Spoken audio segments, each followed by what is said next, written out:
Beastmaster. Bab 179 sampai dengan 180.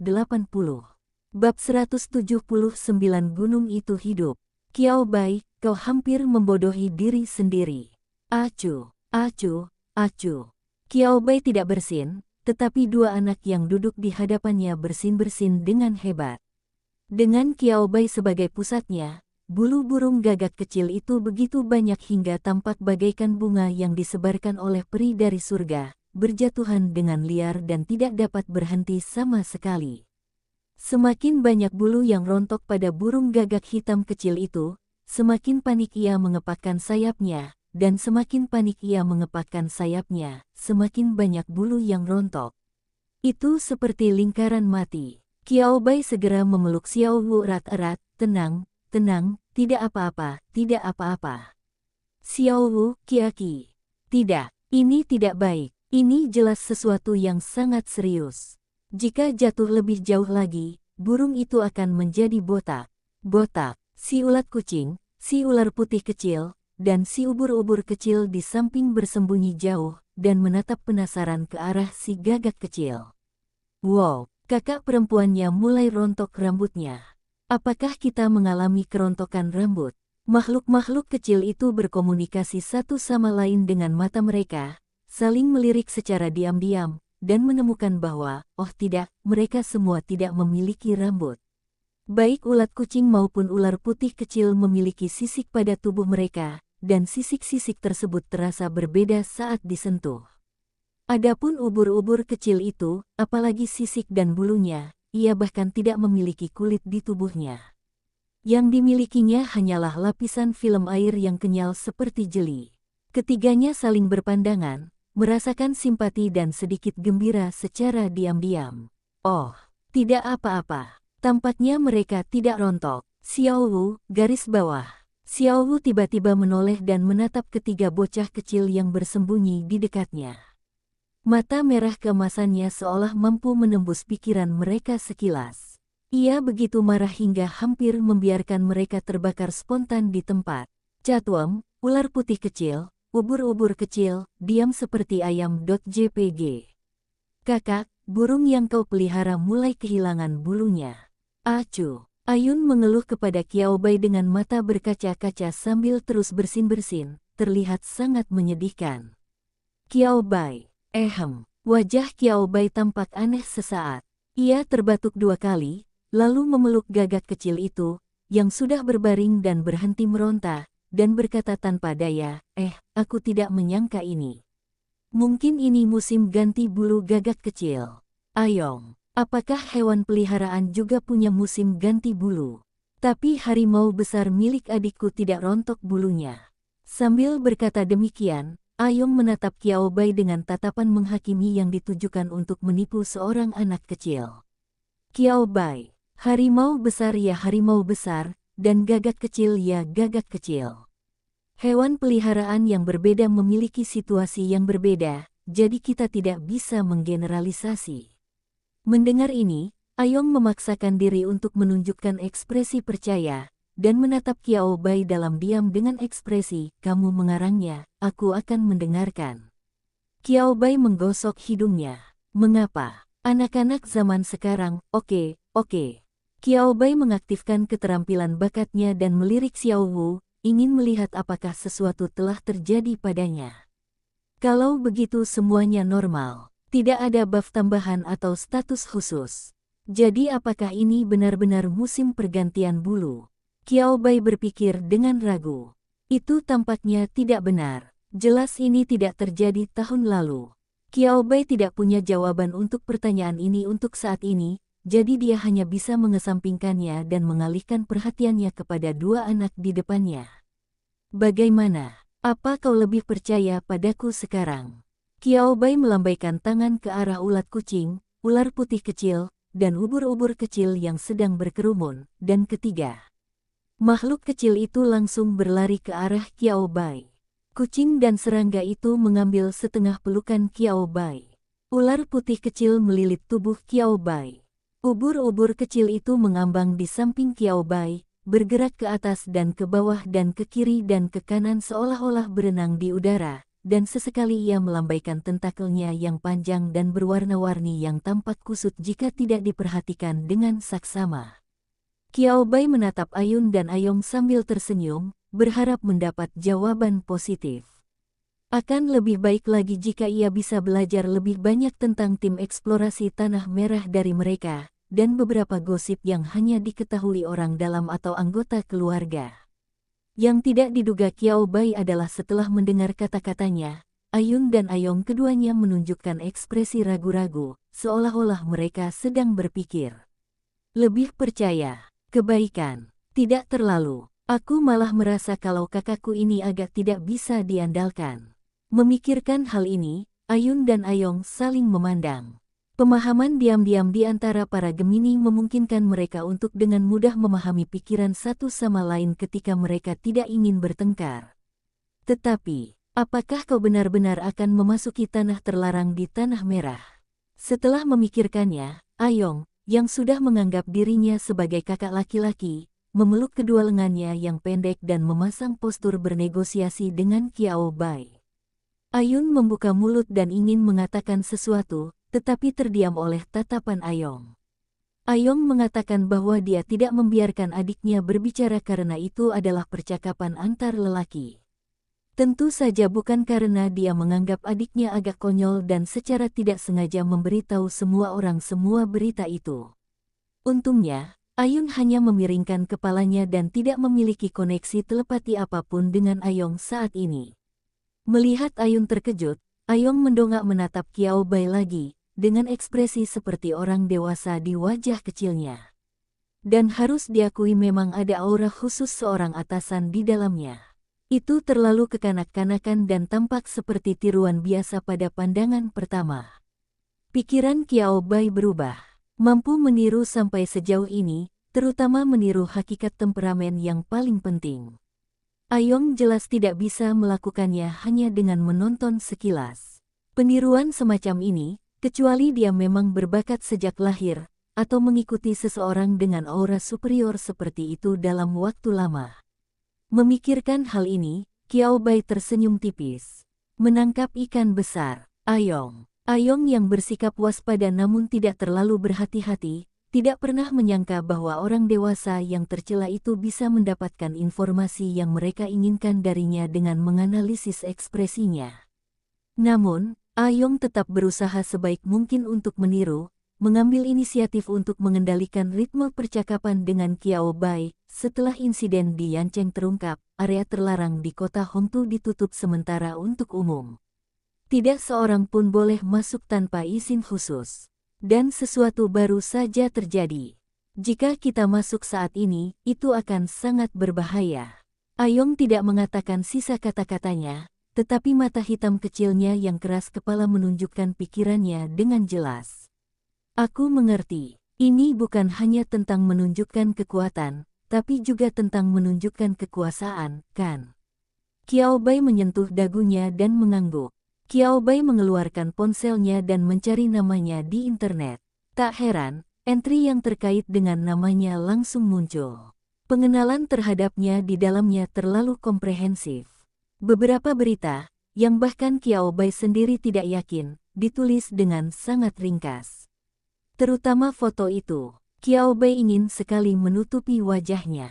Meski bukan foto identitas, namun tidak jauh lebih baik daripada foto identitas. Ngomong-ngomong, Qiao Bai tidak mengambil foto ini. Seharusnya itu tangkapan layar yang diambil netizen dari video konferensi pers akademisnya. Agak buram, ini. Qiao Bai menyerahkan telepon itu kepada kedua anak itu. Ekspresi Ayong dan Ayun masih sedikit bingung. Mengapa memberi mereka telepon? Kemudian, wow. Ayong dan Ayun menyatukan kepala dan melihat entry yang memperkenalkan berbagai prestasi dan identitas Qiao Bai. Peneliti tingkat ketiga termuda diharapkan menjadi peneliti tingkat kedua termuda. Beragamnya pencapaian sungguh memusingkan. Yang paling mengejutkan adalah usia Qiao Bai yang 19 tahun. Ayong dan Ayun adalah anak-anak, bukan orang bodoh. Terutama karena mereka mempunyai saudara perempuan yang luar biasa, mereka tahu lebih jelas betapa hebatnya seseorang bisa mencapai begitu banyak hal di usia 19 tahun. Belum lagi entry itu juga menyebutkan prestasi Qiao Bai sebagai Beastmaster. Juara Liga Penjinak Binatang mahasiswa baru dari dua sekolah ternama, Yulong dan Honghu. Peringkat pertama dalam daftar kekuatan tempur penjinak binatang Cina Selatan. Tidak banyak, namun dibandingkan dengan usia Qiao Bai, nilainya masih ada. Momen, tatapan mata Ayong dan Ayun saat mereka melihat Qiao Bai berubah. Kakak laki-laki sangat hebat, biasa saja, tapi masih lumayan. Qiao Bai, tinjunya keras. Tak heran semua orang menyukai jaket kecil berlapis kapas yang penuh perhatian, sedangkan yang satunya benar-benar tidak pandai berbicara. Aku baik-baik saja. Qiao Bai terbatuk 2 kali dengan sok, lalu tersenyum lagi pada Ayong dan Ayun. Sekarang, bisakah kalian menceritakan urusan kalian dan adikmu? Ayong dan Ayun saling berpandangan, dan keduanya mengangguk berat seolah telah mengambil keputusan. Katakan, angkat bicara. Saudari kita adalah pemimpin tim ekspedisi Bumi Merah. Kakak benar-benar hebat. Dia Beastmaster tingkat 6. Hal pertama yang dilakukannya adalah bom raja. Qiao Bai, Beastmaster tingkat 6. Qiao Bai menyentuh dagunya, yang menunjukkan bahwa ia mempunyai kekuatan. Ya, Qiao Bai mengangguk, kalian lanjutkan saja. Kakak telah mengemban misi yang sangat panjang. Qiao Bai, saya mengerti. Ini tugas jangka panjang. Lalu adikku membawa banyak saudara laki-laki, saudara perempuan, dan paman lainnya. Mereka hanya kembali setiap 3-5 hari sekali. Toko kue ini dibuka oleh adikku. Ini disebut benteng. Mendengar ini, Qiao Bai kembali melihat ke sekeliling toko makanan penutup yang berwarna merah muda dan lembut itu. Ia merasa tidak nyaman begitu masuk. Kubu, apakah tidak ada seorang pun di tim eksplorasi Tanah Merah yang merasa warnanya terlalu merah muda di sini? Qiao Bai melirik kedua anak di depannya. Oh, ekspresi Ayun cukup gembira. Ayong merasa sangat muak dengan hal itu. Adikku masuk rumah sakit 2 hari yang lalu. Kalau tidak ada kejadian tak terduga, dia pasti sudah kembali hari ini atau besok. Pada saat itu, Ayong dan Ayun yang tadinya begitu bersemangat, terdiam. Namun kecelakaan terjadi. Ini adalah kecelakaan pertama yang jelas sangat serius dan tidak dapat diselesaikan dengan mudah. Apakah dia mengatakan sesuatu kepadamu sebelum dia masuk kali ini? Qiao Bai mengetuk-ngetukkan jarinya di atas meja, mencoba membuat Ayong dan Ayun mengingatnya dengan cermat. Misalnya, apakah dia menemukan sesuatu yang istimewa? Pernahkah Anda menjumpai makhluk istimewa yang luar biasa? Kemana kamu berencana pergi kali ini? Persiapan apa saja yang sudah kamu lakukan? Qiao Bai teringat video dan pegunungan yang katanya ingin dijelajahi. Intuisinya mengatakan bahwa masalahnya pasti ada di sana. Selalu baik untuk mengumpulkan lebih banyak informasi sebelum masuk. Kalau tidak, siapa tahu situasi yang sama seperti yang dialami tim ekspedisi Tanah Merah akan terjadi setelah masuk. Kehilangan kontak tanpa alasan yang jelas, atau di tanah terlarang. Qiao Bai bisa mengerti mengapa kedua anak itu tampak begitu cemas.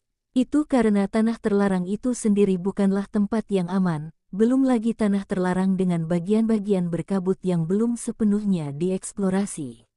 Bahaya di dalam bahaya. 2 orang akan memposting di forum karena putus asa, dan kemudian mereka bertemu satu sama lain. Itu takdir, itu semua takdir. Qiao Bai memaksa dirinya untuk mengabaikan peran kunci yang dimainkan oleh malaikat. Bagaimanapun juga, tidak peduli bagaimana Anda memintanya, itu adalah takdir. Ayun dan Ayong merenung, seolah mengingat perkataan Qiao Bai, sepertinya itu bukan masalah besar. Hal kecil apapun, informasi apapun yang disebutkan tentang area terlarang, tidak masalah, kata Qiao Bai sambil tersenyum. Mendengar ini, mata Ayun berbinar. Ia menggelengkan kepala, kuncir kudanya bergoyang, dan berkata dengan penuh semangat, aku ingat sekarang. Waktu adikku menceritakan dongeng pengantar tidurnya tadi malam, dia bilang pegunungan itu tampak hidup. Kiao Bai, cerita pengantar tidur macam apa yang isinya obrolan berat seperti itu? Oh, seorang saudari Beastmaster tingkat ke-6 yang mengkhususkan diri dalam menceritakan kisah petualangannya sendiri dan mengubah pengalaman petualangan. Sebelum Kiao Bai sempat bertanya apapun, Ayong menatap Ayun dengan tatapan tak percaya. Kapan adikku bilang begitu? Kok aku tidak tahu? Waktu aku diam-diam lari ke kamar kakak untuk tidur. Ayun yang tadinya sangat gembira, kini sedikit merendahkan suaranya. Ia menatap langit dan tanah, tapi tidak menatap mata Ayong. Melihat kedua anak itu hendak bertengkar lagi, Kiao Bai segera menyela. Gunung ini tampak hidup. Bagaimana aku bisa menceritakan ini padamu? Bisakah kau menceritakan dongeng sebelum tidur? Kata Kiao Bai sambil tersenyum. Ayong pun menatap Ayun yang tengah berlari menjauh dengan tatapan garang, bertekad ingin mendengar ceritanya. Ayun mengangguk. Kisah itu diceritakan hanya dalam beberapa kata. Tidak terlalu panjang, dan dari mendengarkannya Anda dapat mengetahui bahwa itu adalah modifikasi dari pengalaman terkini, dengan beberapa elemen kekanak-kanakan yang ditambahkan untuk menenangkan anak-anak. Namun, karena tim ekspedisi Tanah Merah baru-baru ini mengelilingi gunung, menjelajahi bunga-bunga, pepohonan, bebatuan, dan tanah di dalamnya, sebagian besar cerita pengantar tidur juga berpusat di sekitar gunung. Biasa saja namun luar biasa. Yang paling istimewa adalah setelah menceritakan kisah yang setengah benar dan setengah salah itu, ia menambahkan kalimat lain, gunung itu tampaknya hidup. Kiao Bai mengerutkan kening. Intuisi, intuisinya tidak selalu akurat, sering kali digunakan untuk menipu orang. Tetapi saat ini, intuisi Kiao Bai mengatakan kepadanya bahwa kalimat ini sangat penting. Bahkan, mungkin ada hubungannya dengan situasi terkini di Yancheng. Ada lagi. Setelah mencatat petunjuk ini, Kiao Bai bersiap memasuki area terlarang berlumpur merah dan kemudian mempelajarinya dengan saksama untuk membandingkannya dengan situasi sebenarnya. Ayun dan Ayong membicarakan hal lain. Tidak ada informasi yang terlalu penting. Namun, Kiao Bai dapat secara garis besar menggambarkan situasi tanah terlarang di kota Bumi Merah dan aliansi penjinak binatang di kota Bumi Merah. Kapasitas produksi sumber daya laterit rendah. Permintaan pasarnya besar. Tim ekspedisi menerima imbalan yang rendah. Semua orang mengeluh tentang presiden.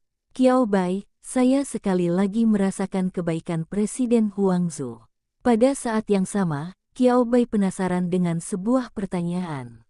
Pendapatan yang bisa dihasilkan dari sumber daya Tanah Merah seharusnya cukup tinggi. Jika imbalan untuk tim ekspedisi rendah, kemana sisa uangnya? Ditelan. Bab 180 koin real mudah. Seberapa mudahkah seseorang? Siapa yang bukan jenius? Kiao Bai menyentuh dagunya. Seolah-olah dia tiba-tiba menyadari sesuatu. Kiao Bai tidak terlalu memikirkan penampilan Ning Ruxue sebelumnya, tetapi sekarang melihatnya. Ya, sebagai anggota tim inspeksi, pasti ada yang salah dengan kemunculan Ning Ruxue di sini, kan? Tanyakan nanti. Kiao Bai mendengarkan Ayun dan Ayong di depannya menghitung dengan jari mereka, menghitung beberapa kata yang diucapkan saudara perempuannya kepada mereka sebelum dia pergi. Barang sisa. Sepertinya tidak ada berita penting. Cuacanya agak dingin, jadi sebaiknya kita membawa 2 lapis pakaian lagi saat berangkat. Ada anggota yang sakit dan sedang cuti, jadi kita tidak bisa pergi bersama kali ini. Gunung itu punya energi yang melimpah dan diduga di dalamnya banyak terdapat biji merah atau kristal batu merah. Dan seterusnya dan seterusnya. Kiao Bai menekankan kalimat terakhir, gunung itu penuh energi. Jika insiden di Yancheng tidak terjadi, pikiran Kiao Bai setelah mendengar kalimat ini akan sama dengan pikiran Beastmaster tingkat ke-6. Dipercayai bahwa terdapat sejumlah besar sumber daya Tanah Merah di dalam gunung tersebut. Namun ada yang salah. Masalah ini tidak dapat dilihat begitu sederhana. Setelah mengobrol sebentar dan memastikan bahwa Ayun dan Ayong tidak punya berita lain, Kiao Bai mengangguk dan bersiap untuk pergi. Aku akan membantumu mengawasi adikmu. Kiao Bai menatap kedua anak yang sudah setengah dewasa itu dan berkata dengan sangat serius. Yong mendengarkan janji Qiao Bai dan menatap Qiao Bai cukup lama, seolah ingin memastikan apakah yang dikatakan Qiao Bai itu benar. Dilihat dari ekspresi Qiao Bai saja, tidak ada sedikit pun tanda penghinaan di wajahnya. Yong tiba-tiba melompat dari kursi dan berlari ke belakang meja pencuci mulut. Setelah mencari beberapa saat, ia mengambil sesuatu dan berlari ke arah Qiao Bai. Ini untukmu. Yong mengulurkan tangannya dan menyerahkan sesuatu yang tampak seperti sapu tangan kepada Qiao Bai. Qiao Bai tertegun sejenak, lalu mengambilnya dari tangan Yong. Kocok hingga terbuka dan lihatlah. Itu adalah sapu tangan persegi berukuran sekitar 30 tanda kali 30. Kainnya tidak terasa seperti bahan kimia biasa atau katun murni, tetapi memiliki nuansa yang sangat unik yang tidak dapat dijelaskan oleh Qiao Bai. Sangat nyaman. Warna keseluruhan syal adalah merah tua yang mendekati warna tanah, dan tepinya berwarna hijau muda dengan saturasi rendah. Bagian merahnya membuat Qiao Bai secara tidak sadar teringat nama kota Hongtu dan sumber daya tanah merah di alam rahasia Hongtu. Di bagian tengah syal terdapat bentuk khusus yang tampak seperti 3 lembar daun yang digabung menjadi satu. Agak aneh, tetapi cukup menyenangkan untuk dilihat setelah beberapa saat. Yong memperhatikan Qiao Bai mengambil sapu tangan itu, matanya masih dipenuhi rasa enggan. Ini hadiah dari adikku. Ini tanda keanggotaanku di tim ekspedisi Bumi Merah. Aku hanya meminjamkannya padamu, tapi kau harus membayarnya kembali saat waktunya tiba. Qiao Bai tersenyum dan mengambil sapu tangan itu dengan punggung tangannya. Bagus. Lapangan latihan tanah liat standar. Ini adalah tempat pelatihan Beastmaster terbesar di kota Hongtu. Persyaratan minimum untuk masuk adalah sertifikasi identitas Beastmaster tingkat pertama. Namun demikian, pada hari-hari biasa, ada begitu banyak Beastmaster yang masuk dan meninggalkan tempat latihan ini sehingga jumlahnya tidak dapat dihitung. Mustahil. Sumber daya kota Hongtu ada di sini, dan ada banyak sekali penguasa binatang yang ingin datang ke kota Hongtu untuk mendapatkan sebagian sumber daya tersebut. Kalau kamu bahkan belum punya identitas Beastmaster tingkat pertama, memasuki alam rahasia Bumi Merah itu susah. Lebih baik tingkatkan kekuatanmu dulu. Namun, tempat yang begitu ramai dengan orang-orang yang datang dan pergi, kini terasa sangat sepi hari ini. Hanya ada sekitar 10 orang yang tersebar di tempat yang sangat luas itu, sejauh mata memandang. Saat Ning Ruxue masuk, dia melihat seorang pria dan seorang wanita berdiri di tengah, tampaknya sedang bertarung satu sama lain, dikelilingi oleh lingkaran Beastmaster. Kelihatannya tidak ada bedanya dengan pertarungan Beastmaster biasa dengan hewan peliharaannya, dengan penonton yang menonton dari samping. Jika dua Beastmaster yang bertarung satu sama lain disebut Tuan Jundu dan Nona Hui. Jika bukan karena fakta bahwa semua Beastmaster yang menonton setidaknya adalah Beastmaster tingkat 7. Ning Ruxue akan menganggap pemandangan ini normal saja. Tuan Jundu, Nona Hui. Menghadapi tekanan yang luar biasa dan momentum yang kuat di tempat tersebut, Ning Ruxue menegakkan punggungnya. Selain itu, ia sesekali melihat pria-pria bertubuh besar selevel ini di tim inspeksi, jadi ia tidak menunjukkan rasa takut. Hanya saja wajahnya agak pucat. Situasi di kota Hongtu membutuhkan bantuanmu, kata Ning Ruxue. Tuan Jundu menoleh ke arah Ning Ruxue, dan kuncir kudanya yang setengah diikat di belakang kepalanya terayun. Ia menatap Ning Ruxue sambil tersenyum, raut wajahnya sedikit kasar dan sedikit jahat. Hei. Sue, aku tahu kamu cemas, tapi jangan khawatir. Lagi pula, khawatir itu tidak ada gunanya. Tunggu sampai Xiao Hui dan aku selesai bertarung. Tuan Cointreau melambaikan tangannya, dan mantel yang disampirkan di bahunya bergoyang 2 kali. Kau tahu, aku selalu ingin bertarung dengan Xiao Hui, tapi dia selalu menghindariku, jadi aku tidak pernah mendapatkan kesempatan yang tepat. Lihat. Akhirnya aku menangkapnya hari ini. Aku harus mengalahkannya dulu. Sambil berbicara, Jundu memperlihatkan senyum tajam lainnya, dan matanya penuh tekad saat menatap Nona Hui yang ada di seberangnya. Ning Ruxue, Ning Ruxue melirik Nona Hui yang sedang menyilangkan tangannya dalam diam dan tidak mengatakan sepatah kata pun sejak masuk. Ia merasa sedikit rumit dan tak terlukiskan. Nona Hui agak sedih. Meskipun aku tidak ingin mengganggumu, maaf, aku harus mengganggumu. Ning Ruxue mengangguk setelah mendengar ini, tetapi dia tidak berniat mengikuti ide Jundu. Koin Treao. Jundu menyipitkan matanya dan menatap Ning Ruxue dengan ekspresi tidak senang. Berikan aku penjelasan yang masuk akal, kalau tidak, kami telah menemukan pola pada pasien demam tinggi di Yancheng, dan waktu yang tersisa untuk merawat mereka sangat singkat. Jika kami tidak dapat mengatasinya dalam waktu 48 jam, situasinya mungkin akan semakin parah. Termasuk waktu yang saya perlukan untuk sampai di sini, 17 jam telah berlalu sekarang. Sebelum ia sempat memulai pertarungan, Koin Treao terpaksa berhenti. Nona Hui di seberang tersenyum melihat ekspresi wajah Jundu yang tidak senang. Koin Treao, sialan, tinjuku keras. Jundu ingin mengabaikan Hui dan melawannya, tetapi dia lebih tahu apa yang harus dilakukan sekarang. Jika dia benar-benar melakukan ini, maka tidak perlu lagi membicarakan masa depan, ini benar-benar akan menjadi pertempuran terakhir dalam hidupnya. Koin Treao tidak berniat berhenti begitu cepat. Betapa hebatnya jika menjadi raja.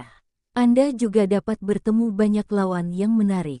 Sialan. Kapan kamu jadi secepat ini? Jundu tak kuasa menahan diri untuk mengeluh keras dan bergumam. Para master binatang buas di sekitar yang awalnya mengira mereka akan melihat dua master binatang buas tingkat Raja Surgawi tingkat 8 bertarung satu sama lain, diam-diam di hati mereka +1. Meskipun beberapa di antaranya tidak terlalu bagus, namun mereka benar-benar merasa menyesal. Sayang sekali saya tidak menyaksikan pertarungan ini. Yang jelas bisa disebut pertarungan puncak. Sayang sekali. Saya tidak tahu apakah saya akan mempunyai kesempatan untuk melihatnya lain kali. Untungnya, semua orang menyadari pentingnya hal-hal tersebut. Setelah mengetahui kabar terbaru dari Ning Ruxue, mereka menemukan tempat duduk di dekatnya dan mendengarkan penjelasan Ning Ruxue dengan saksama. Ning Ruxue. Ning Ruxue menghela nafas. Ning Ruxue menyesal tidak membawa adiknya yang gila kerja, Jiang Heng. Jika tidak, Ning Ruxue sempat teralihkan perhatiannya, lalu tersadar dan segera menjelaskan situasi kepada mereka, termasuk bagaimana Qiao Bai menemukannya. Profesor Qiao Bai, Nona Hui, yang sebelumnya tidak banyak bicara dan diam-diam menerima provokasi Jundu, menunjukkan ekspresi serius setelah mendengar nama Qiao Bai. Dia profesor hewan peliharaan yang sangat berpengaruh, kan? Dia telah meneliti banyak jalur dan bentuk evolusi baru yang sangat menarik untuk hewan peliharaan. Ning Ruxue tersenyum dan mengangguk, dengan semburat kebanggaan di wajahnya, seolah-olah orang yang dipuji oleh Nona Hui adalah dirinya. Jundu, yang tidak pernah memperhatikan informasi apapun yang terkait dengan Qiao Bai, bertanya. Saya benar-benar bingung. Tanda tanya besar. Ning Ruxue, Nona Hui, dan para Beastmaster tingkat 7 lainnya yang hadir semua menatap Jundu dengan terkejut setelah melihat reaksinya, seolah-olah mereka sama sekali tidak mengerti mengapa Jundu tidak tahu tentang Qiao Bai. Kebanyakan dari mereka belum pernah melihat Qiao Bai. Tapi ini tidak berarti mereka tidak tahu nama Qiao Bai. Jundu mengerti makna di mata mereka. Sialan. Jundu tak kuasa menahan diri untuk mengumpat, apakah Qiao Bai ini orang yang sangat berkuasa? Apakah aku harus mengenalnya? Ini bukan soal seberapa kuatnya, kata seorang Beastmaster tingkat 7 di dekatnya. Memang seperti itu, bagaimana ia menjelaskannya? Sulit dijelaskan, tapi kalau ada kesempatan, aku juga ingin meminta bantuan Profesor Qiao Bai. Semua orang kecuali Mes, Hui dan Ning Ruxue mengangguk dengan panik. Koin Treao, apakah dia benar-benar mengabaikan beberapa informasi yang sangat penting? Bukan berarti Jundu sama sekali tidak peduli pada orang lain selain para Beastmaster yang kuat. Namun, saya belum mendengar adanya peneliti tingkat pertama baru di Jundu dalam 2 tahun terakhir. Jadi seberapa hebatkah profesor hewan peliharaan bernama Qiao Bai ini? Peneliti tingkat apa? Jundu memikirkannya dan memutuskan untuk bertanya. Level 3. Ningruksue menjawab langsung, tapi dalam beberapa bulan seharusnya sudah mencapai level 2. Kointreau berkedip bingung, kedengarannya tidak terlalu mengesankan. Profesor Petbis, apa hebatnya level selain level 1? Itu saja. Kemudian Kointreau sekali lagi menjadi pusat perhatian semua orang. Nona Hui tak kuasa menahan senyum, beberapa orang memang berwajah modis, tapi mereka kuno dan tak pernah online serta terputus dari dunia luar. Menarik sekali, kata Bu Hui sambil tertawa lagi. Kointreau, yang merasa dirinya sedang diejek secara halus, menjawab, kurasa itu tidak perlu. Jundu melipat tangannya. Untuk apa aku butuh semua sumber informasi itu? Kalau memang penting, aku pasti sudah tahu. Ponsel hanya membuang-buang waktuku dan melemahkan semangatku. Asalkan masih ada fungsi komunikasi telepon paling dasar, pasti aman. Jundu mengeluarkan ponsel jadul yang entah sudah berapa tahun tidak dipakai dan sepertinya harus dipamerkan di museum, dengan ekspresi datar di wajahnya. Sejumlah kecil Beastmaster tingkat ke-7 yang berhubungan dekat dengan Jundu untuk pertama kalinya tidak dapat menahan rasa kagumnya saat mendengar ini. Luar biasa, Tuan Kointreau. Di era informasi ini, apakah ada orang yang dapat hidup tanpa telepon pintar? Mereka benar-benar belajar banyak. Lagi pula, peneliti level 3 kedengarannya biasa saja, apa istimewanya?